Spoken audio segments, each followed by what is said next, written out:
নভেম্বরকে কেন্দ্র করে রাজধানী ঢাকা সহ সারা দেশে বিরাজ করছে উত্তেজনা। আগামী 13 তারিখ ঢাকায় সকাল সন্ধ্যা লকডাউন, এবং লকডাউন বলতে লকডাউন।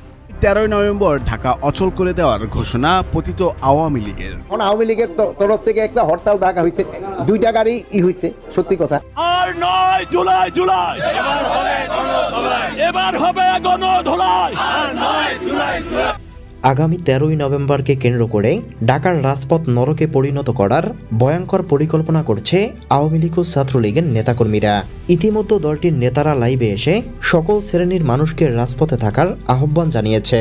10, 11, 12, 3 দিন দেশের বিভিন্ন জেলায় বিক্ষোভ মিছিল করবে আওয়ামী লীগ। আর 13ই নভেম্বর 10 লক্ষ নেতাকর্মী নিয়ে ঢাকা দখল করে ডক্টর ইউনূসকে পতন ঘটানো হবে।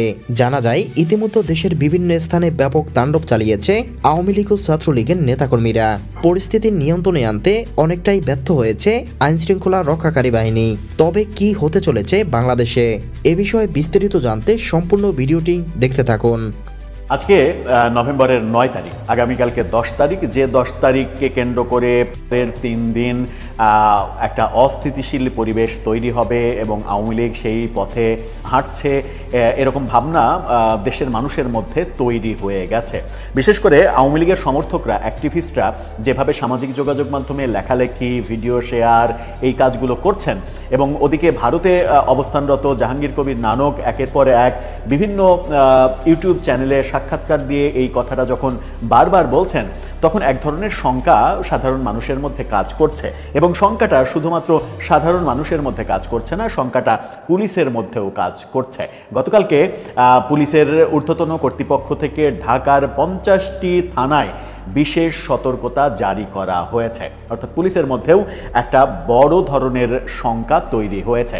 পুলিশ যে কোনো মূল্যে আওয়ামী লীগের যে কোনো তৎপরতা যেন রুখে দিতে পারে, তার জন্য পুলিশকে সদা সর্বদা অর্থাৎ 24/7 তাদেরকে এই ব্যাপারে সতর্ক থাকার নির্দেশ জারি করা হয়েছে। সরকারের ভিতরে হঠাৎ করে এই অস্থিরতা কেন? সত্যিই কি গোয়েন্দা রিপোর্টও এসেছে এরকম যে আওয়ামী লীগ 13 তারিখকে কেন্দ্র করে এবং তার আগের 2 দিন ব্যাপকভাবে, আগের 3 দিন 10, 11, 12 ব্যাপকভাবে তাদের শোডাউন, মিছিল, বিভিন্ন কর্মকাণ্ড, বিভিন্ন ধ্বংসযজ্ঞ চালানো, এই ব্যাপারগুলো তারা করবে, এরকম গোয়েন্দা রিপোর্টও কি পুলিশের হাতে চলে এসেছে? প্রশ্নগুলো কিন্তু আসে। গতকালকে আমরা যেটা বলেছিলাম, আমার দেশের একটা প্রতিবেদন, সাথে আনন্দবাজারের একটা প্রতিবেদন, দুটো প্রতিবেদন নিয়ে এই ব্যাপারে একটা ভিডিওতে বলেছিলাম আমার দেশ কিছু সিগন্যাল দিয়েছে, এবং সেই সিগন্যালে আমার দেশ যদিও একেবারে কট্টরপন্থী আওয়ামী বিরোধী একটা গণমাধ্যম পত্রিকা, যে সেইটাও আমরা উল্লেখ করেছিলাম, কিন্তু তারা যে তথ্যগুলো দিয়েছিল আওয়ামী লীগ যে প্রিপারেশন নিচ্ছে, সেগুলো যদি সত্য হয় তাহলে সেটা একটা ভয়াবহ অবস্থার দিকে যেতে পারে। আবার আওয়ামী পক্ষ থেকে সামাজিক যোগাযোগ মাধ্যমে যে লেখালেখিগুলো হচ্ছে, সেটা হচ্ছে যে আওয়ামী লীগ এই 3-4 দিনে করেছে এই দায় চাপানোর জন্য সারা দেশে তৃতীয় কোনো একটা মহল বোমাবাজি করার, বিভিন্ন মানে জ্বালাও পোড়াও সাংঘর্ষিক ঘটনা তৈরি করার চেষ্টা করবে। আওয়ামী লীগের লোকজন দেখলাম এরকম লেখালেখিও করছে, আওয়ামী লীগের লোকজন যেন এই ব্যাপারে সতর্ক থাকে এরকমটা তারা লেখালেখি করছে। তার মানে হচ্ছে যে ফেসবুক এবং ইউটিউবে অন্তত একটা উত্তেজনা, একটা যুদ্ধ পরিস্থিতির মতো উত্তেজনা তৈরি হয়েছে। সেই কারণে ঢাকার পুলিশ এবং 50টি থানা সদা সতর্ক অবস্থান নেবে এরকমটা ঘোষণা করা হয়েছে। এবং সেনাবাহিনীর অর্ধেক সদস্য তুলে নেওয়ার ঘটনা ঘটলেও গতকালকে থেকেই সেনাবাহিনীর রাজধানীতে বিভিন্ন জায়গায় টহল, তারপরে হচ্ছে যে বিভিন্ন তল্লাশি, এই ব্যাপারগুলোও বেড়েছে বলে আমাদের কাছে বিভিন্ন মাধ্যমে খবর এসেছে। কি হচ্ছে, পুলিশ কি ভাবছে? এদিকে এয়ারপোর্ট থেকে প্রবাসী, অর্থাৎ বিদেশ থেকে এসেই সম্ভবত তিনি ছাত্রলীগের নেতা, তাকে বিমানবন্দরে হ্যান্ডকাপ পরিয়ে নিয়ে যাওয়ার একটা ছবিও ভাইরাল হয়েছে। কি ঘটছে দেশে, কি হতে যাচ্ছে, সেগুলো একটু বোঝার চেষ্টা করি পুলিশের ভাষ্য দিয়ে।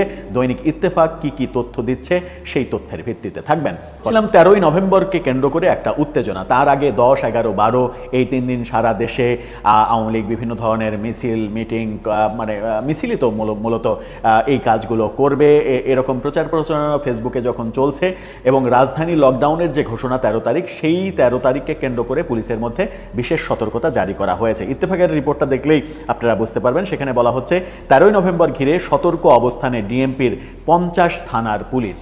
50টি থানাকেই বিশেষ সতর্কতা বার্তা দেওয়া হয়েছে।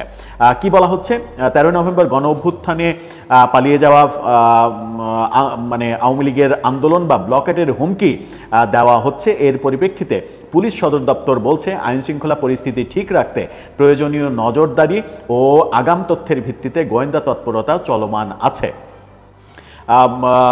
পুলিশ সদর দপ্তরের AIG media and PR AHM শাহাদত হোসেন সাংবাদিকদের বলেছেন, আইনশৃঙ্খলা পরিস্থিতি ঠিক রাখতে প্রয়োজনীয় নজরদারি ও আগাম তথ্যের ভিত্তিতে গোয়েন্দা তৎপরতা আছে। অবৈধ কর্মকাণ্ড, নাশকতা ও সংঘর্ষের চেষ্টা হলে তাৎক্ষণিক আইনগত ব্যবস্থা নেওয়া হবে। এদিকে কয়েকদিন ধরে বিভিন্ন ফেসবুক পেজে গণ অভ্যুত্থানে পালিয়ে যাওয়া আওয়ামী শীর্ষ পর্যায়ের কয়েকজন নেতা ঢাকা শহরে বিশৃঙ্খলা ও অপরাধমূলক কর্মকাণ্ড চালিয়ে যাওয়ার জন্য তাদের কর্মীদের নির্দেশনা দিচ্ছেন। যদিও এই অপরাধমূলক কর্মকাণ্ড চালানোর মানে ধ্বংসাত্মক কর্মকাণ্ড চালানোর নির্দেশনা দিচ্ছে এরকম কোনো ফেসবুক পোস্ট মানে চোখে পড়েনি, আমার অন্তত চোখে পড়েনি। ইত্তেফাক হয়তো ভালোভাবে সেগুলো অবজার্ভ করেছে, তাই তারা বলছে যে অপরাধমূলক কর্মকাণ্ড মানে আওয়ামী লীগ তাদের কার্যক্রম নিষিদ্ধ, তার কার্যক্রম যে কোনো কার্যক্রম মিছিল করতে গেলেও সেটাও তো অপরাধ হবে। সেটাকে যদি অপরাধমূলকভাবে সেটা ভিন্ন কথা, কিন্তু নাশকতার যদি ব্যাপার থাকে সেরকম মানে পোস্ট ইত্তেফাকের আমার মনে হয় যে স্ক্রিনশট সহ দিলে খবরটা আরেকটু অথেন্টিক হতে পারত। তারা বলছে যে তারা ফেসবুক পেজে ভিডিও বার্তায় সড়কে ব্লকেটের হুমকিও দিচ্ছেন। এটা বোধহয় কিছুটা ঠিক যে ব্লকেটের ব্যাপারে এবং মানে কোনো ধরনের লোকজন গাড়ি ঘোড়া এগুলো যেন চলতে না পারে সেই আলোচনা তারা করছে। ঢাকা মেট্রোপলিটন পুলিশের এক কর্মকর্তা বলেছেন, প্রতিদিনই যখন ঝটিকা মিছিল করার সময় ও প্রস্তুতির সময় ফ্যাসিবাদী লোকজনের গ্রেপ্তার করা হচ্ছে, পুলিশ সবসময় তৎপর আছে। যদিও নতুন করে কিছু কথাবার্তা ফেসবুক পেজে ছড়ানো হচ্ছে, সেই পেজগুলো গোয়েন্দা নজরদারিতে নেওয়া হয়েছে।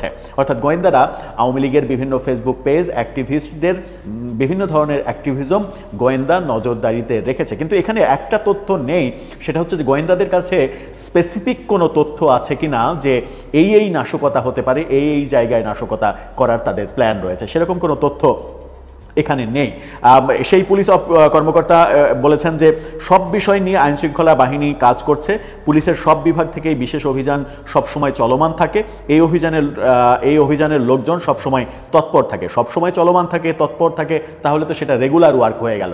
আপনি বিশেষ সতর্কতা জারি করছেন, সেটা তো সবসময়ের সঙ্গে তুলনা করলে হবে না। আপনি তো বিশেষ অবস্থা মোকাবেলা করার জন্য বিশেষ সতর্কতা জারি করছেন। সুতরাং সেই মানে প্রিপারেশন আপনাদের যদি না থাকে, তাহলে এটা মোকাবেলা করা আপনাদের জন্য খুব কঠিন হয়ে যেতে পারে। এগুলো নতুন কিছু নয়, তারা পুলিশ বলছে। পুলিশ সজাগ থাকে 24 ঘন্টা, সামনেও সজাগ থাকবে 24 ঘন্টায়। দেশের কল্যাণে জনগণের নিরাপত্তা দেওয়াই পুলিশের কাজ। অ্যাজ ইউজুয়াল মানে কমন কথা যে পুলিশ 24 ঘন্টা সজাগ থাকে। পুলিশ যদি 24 ঘন্টায় সজাগ থাকে তাহলে দেশে এত আকাম হয় কি করে, এত অপরাধ হয় কি করে? পুলিশ 24 ঘন্টায় সজাগ থাকে, তাহলে রাজধানীর এক মোহাম্মদপুর এলাকার সন্ত্রাসী বাহিনীকে নিয়ন্ত্রণ করতে পারে না কেন পুলিশ?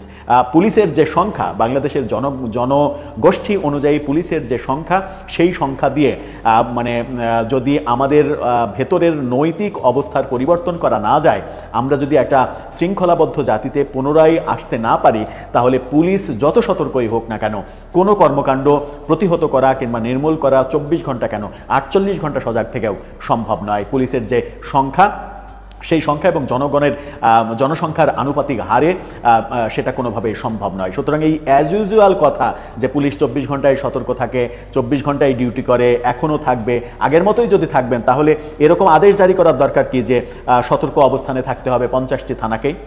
এটা তো একটা ব্যাপার। এই ঘটনা যখন আমরা দেখছি, তখন আরেকটি বেশ মানে উল্লেখযোগ্য ঘটনা, যে ঘটনাটা সামাজিক যোগাযোগ মাধ্যমে বেশ চাঞ্চল্যের সৃষ্টি করেছে। গতকাল ভোরবেলা বিমানবন্দর থেকে একজনকে গ্রেপ্তার করা হয়েছে। বিদেশ থেকে আসার সাথে সাথেই, বিমানবন্দরে নামার সাথে সাথেই তার তল্পিতল্পা সহ তাকে গ্রেপ্তার করা হয়েছে। বলা হচ্ছে তিনি ছাত্রলীগের কর্মী এবং তিনি নাশকতা করার জন্য বাংলাদেশে এসেছেন। কি বলছে কালের কণ্ঠের শিরোনামটা দেখে নিন। সেখানে বলা হচ্ছে, দেশে ফিরেই বিমানবন্দরে আটক নিষিদ্ধ ছাত্রলীগ নেতা।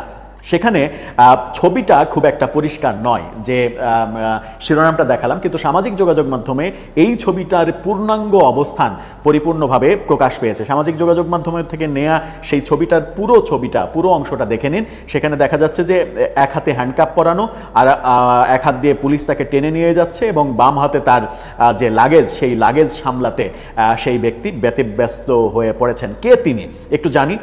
মানিকগঞ্জের সিংগাইর উপজেলা ছাত্রলীগের সাধারণ সম্পাদক তিনি। সিংগাইর উপজেলা ছাত্রলীগের সাধারণ সম্পাদক আব্দুল্লাহ আল মামুন শাহজালাল আন্তর্জাতিক বিমানবন্দর থেকে আটক করেছে ইমিগ্রেশন পুলিশ। গতকাল ভোর রাতে বিমানবন্দরের ইমিগ্রেশন কর্মকর্তারা তাকে আটক করে, পরে সিংগাইর থানা পুলিশের কাছে তাকে হস্তান্তর করা হয়। সিংগাইর থানার অফিসার ইনচার্জ তৌফিক আজম বিষয়টি নিশ্চিত করেছেন। তিনি জানান, আটক আব্দুল্লাহ আল মামুন সিংগাইর উপজেলার বলধরা ইউনিয়নের বেরুন্ডি গ্রামের আব্দুস সামাদের ছেলে। কি করছিলেন, কি জন্য তাকে গ্রেপ্তার করা হলো? ওসি তৌফিক আজম বলেছেন, আব্দুল্লাহ আল মামুনের বিরুদ্ধে সিংগাইর থানায় একাধিক মামলা রয়েছে।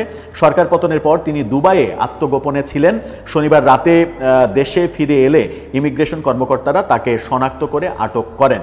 অর্থাৎ দুবাই থেকে ফেরার সাথে সাথেই তাকে আটক করা হয়, এবং এটা পুলিশ এটাও স্বীকারই করছে যে দীর্ঘদিন আত্মগোপনে থাকার পর দেশে ফেরার সময় গোপন তথ্যের ভিত্তিতে তাকে আটক করা হয়। তার মানে এই আব্দুল্লাহ আল মামুন তাকে যে গ্রেপ্তার করা হয়েছে এটা গোপন তথ্যের, মানে পুলিশের কাছে যে কোনোভাবেই তিনি হয়তো ঘোষণা দিয়ে, মানে খুবই হিরোইজম দেখাতে গিয়ে ফেসবুকে হয়তো ঘোষণা দিয়েছিলেন যে আমি ফিরছি, আমি ফিরে আসছি। এইরকম প্রেক্ষাপটে যখন 13 তারিখকে কেন্দ্র করে একটা উত্তেজনা তৈরি হচ্ছে, তখন পূর্বের যে তথ্য, মানে আগে থেকে পাওয়া পুলিশের তথ্য যে সে এই বিমানে এতটার সময় ল্যান্ড করবে, ল্যান্ড করার পরে তাকে গ্রেপ্তার করা হয়েছে। ইমিগ্রেশন পুলিশ তাকে গ্রেপ্তার করে নর্মাল পুলিশের কাছে দিয়েছে।